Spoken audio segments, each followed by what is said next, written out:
Jääme ootama paberit Isamaa poolt. Ja Eesti Konservatiivse Rahvaerakonna fraktsiooni nimel Rain Epler, palun. Ja aitäh, hea juhataja.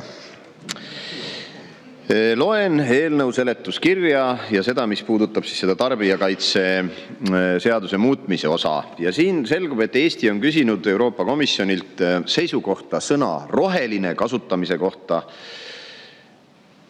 ärinimes.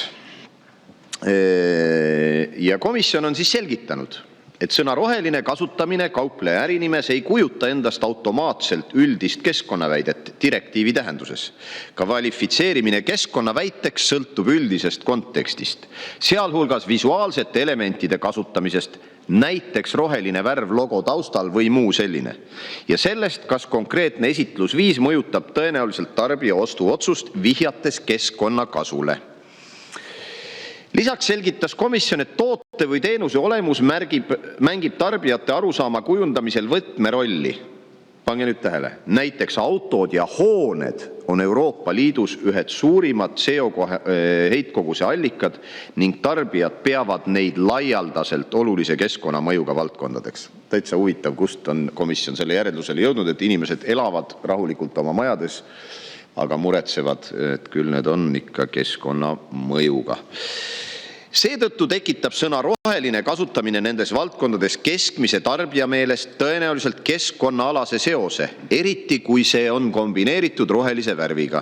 Seega isegi kui kaupleja ei reklaami otseselt keskkonnakasu, võib selline sõna roheline kasutamine rohelisel taustal viidata sellele, et tarbijale pakutavad tooted teenused on keskkonnasõbralikumad kui teised samalaudsed tooted.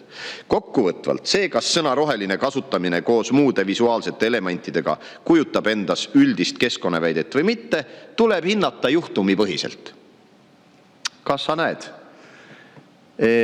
Minister Keldo väitis siin mitu korda, et halduskoormus ei kasva. Ma ütleks, et selle rohelise värvi temaatikaga juba me anname siin väga laialdase kaalutlusõiguse ametnikele, pluss ikkagi kasvatame halduskoormust.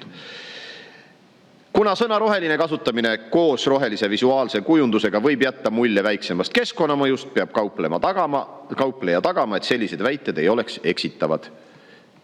Sealhulgas iga sellise väite kohta tuleb esitada selge ja silmatorkav selgitus.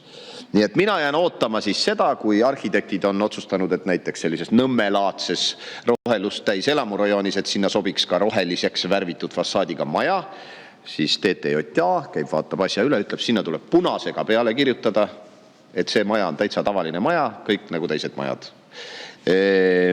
Ja praegu siin kõik naeravad, aga ootame siis esimesi kaasusi. Nüüd Keldo ütles, et me saame sellest terve mõistusega üle.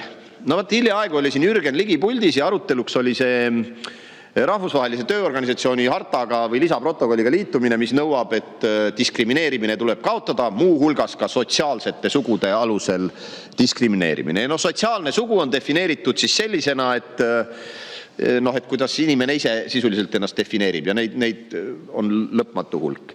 Ja siin sai Jürgen Ligilt küsitud, et kui siis nüüd on näiteks küsimus, et nõukogus peab olema võrdselt naisi ja mehi, aga ka sotsiaalse soo mõttes, et kui siis keegi meesterahvas, bioloogiline mees defineerib ennast naisena või vastupidi, Jürgen Ligi arvas ka, et terve mõistusega saame sellest asjast üle, aga minu arust inglise keeles öeldakse they've lost the plot, et nii Keldo kui Ligi ei saa enam aru, mis toimub, et meil saadetakse Euroopa Liidust pabereid, mis defineerivad terve mõistuse ringi. Euroopa ütleb, et Euroopa terve mõistus tähendab seda, et kui maja on roheline, siis see võib olla eksitav väide ja punasega tuleb peale kirjutada, et ta tegelikult ei ole roheline. Ja nii et selles osas ma nende optimismi ei jaga. Teine asi, mis tehakse, ma palun 3 minutit lisaaega. Teine asi, mis tehakse, on siis see igasuguste märgiste teema, et öeldakse, et lubatud märgis on lubatud kas haldusorgani poolt kehtestatud või siis märgistusskeemi alusel. Ehk et nüüd siis kas saab mingi riiklik asutus öelda, et jah, see märgis on, või siis tootjad ise saavad võtta äärmiselt suure riski, luua ise nii-öelda skeemi ja teha märgise, aga seda võivad ikkagi bürokraadid tagantjärele kontrollida ja kui siis bürokraadid otsustavad, et ikka et ei vasta tõele, siis sind ootavad suured trahvid.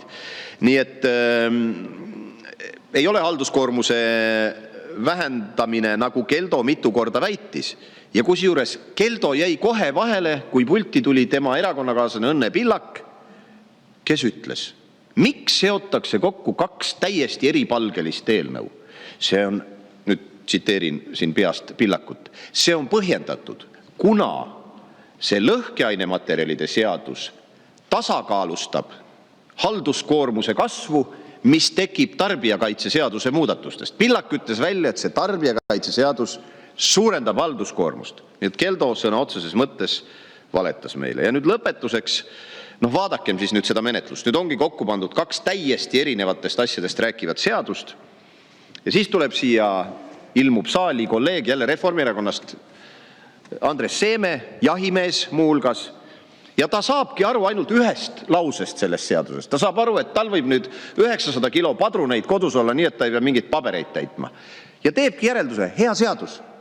Ja jätab kogu selle ülejäänud koormuse, millele on juhtinud tähelepanu ettevõtlusorganisatsioonid. Siin kolleegid, oleks Seeme kas või seda diskussiooni kuulanud. Ei, absoluutselt ei huvita, ta ei süvene, 900 kilo padruneid, järelikult hea seadus. Et sellel moel saab siin ikka sõidutada igasugust jama läbi, sest suur osa kolleege piisab ühest lausest, mis neile hea tundub ja sõidame. Et meie oma fraktsiooni poolt nii selle tarbijakaitseseaduse sisu pärast, kui selle pärast, et kokku on seotud täiesti üksteisega kokku sobimatud seadused, teeme ettepaneku see eelnõu esimesel lugemisel tagasi lükata. Aitäh!